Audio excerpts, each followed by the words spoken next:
la maladie, le confinement, l'isolement social. Tout ça, ils l'ont vécu ensemble. Comme elle l'a révélé en février 2021, Gwyneth Paltrow a survécu au coronavirus, puisque la pandémie les a touchés elle et son époux, Brad Falchuk. Mais ce mal n'est pas à prendre à la légère, loin de là.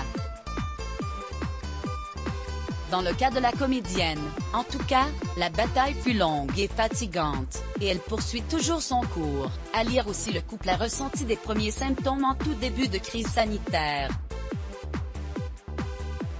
Pourtant, Gwyneth Paltrow et Brad Falchuk, bien que tirés d'affaire, souffrent encore de quelques symptômes. En fait, Brad n'a récupéré le goût et l'odorat qu'en janvier dernier, donc 9 mois après les avoir perdus, a-t-elle précisé au magazine People.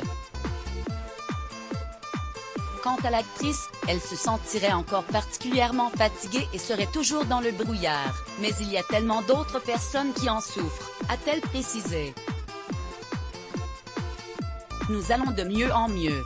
Dans leur malheur, les amoureux ont tout de même vécu 2 ou 3 événements plutôt sympathiques. Ils ont, entre autres, célébré les 50 ans de Brad Falchuk le 2 mars 2021.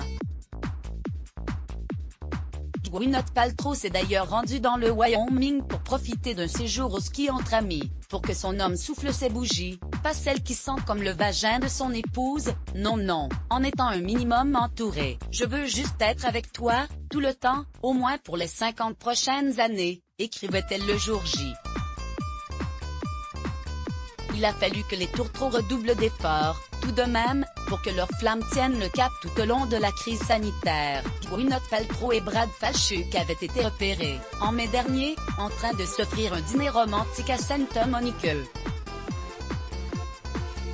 Dans le coffre de leur Mercedes-Benz, ils avaient également participé, un peu plus tôt, à un live YouTube faisant allusion à la frustration sexuelle pendant le confinement.